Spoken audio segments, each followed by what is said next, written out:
Aujourd'hui, une femme tous les 3 jours meurt victime de violences intrafamiliales. Forcément, dans nos professionnels, nous pouvons être confrontés de près ou de loin à ce type de violence intrafamiliale. Il était important pour moi du coup de mettre en place cette formation de sensibilisation et pas seulement pour des profils d'accueil au niveau des urgences, parce que forcément ils sont tous très impliqués. D'autant qu'il y avait déjà une formation qui existait depuis quelques années au sein des urgences auprès du personnel des urgences. Et je trouvais que c'était intéressant de l'étendre, quand on m'a proposé, de l'étendre à l'ensemble du personnel du GHBS. La formation a eu lieu le 6 décembre 2019. C'était une journée complète. On a eu un apport théorique avec une juriste, avec des associations, avec la gendarmerie, la police qui est intervenue du matin et des échanges dans la salle. Et l'après-midi, c'était 3 ateliers dans le but de pouvoir échanger avec les formateurs. Mon message principal, c'était de leur faire comprendre ce que c'est qu'une violence intrafamiliale. Parce qu'il n'y a pas que les coups. Ce qui détruit le plus, c'est souvent ce qui ne se voit pas, les violences psychologiques, les violences verbales.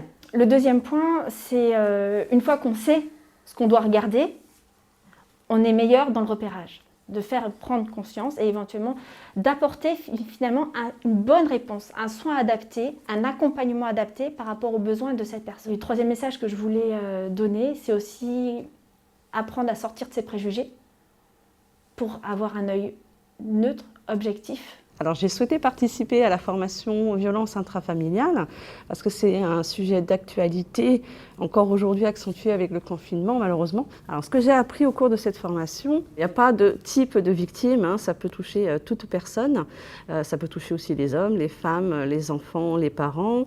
Il y a plusieurs types d'agressions, les violences verbales, physiques, sexuelles, économiques.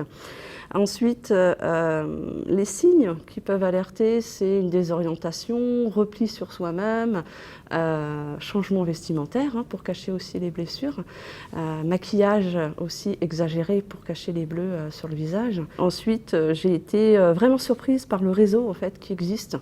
Il y en a partout en fait, autour de nous et il y a plein d'associations. Il y a bien sûr gendarmerie, les urgences, les assistantes sociales, mais il y a aussi ces associations-là, des logements d'urgence en fait aussi. Depuis les premiers échanges sur cette formation au GHBS, il y a des projets qui émergent, qui se développent. L'intérêt, c'est de montrer et l'aspect pluridisciplinaire, aussi bien l'aspect médico-légal que juridique, la prise en charge sociale, les différents dispositifs qui existent. Là, depuis quelques mois, il y a un nouveau dispositif qui s'est mis en place, une cellule sortie des urgences en binôme infirmière-assistante sociale. Le fait d'appréhender ce que sont les différents types de violences et surtout les répercussions sur le moyen, le long terme va permettre en fait d'avoir un impact énorme sur la société.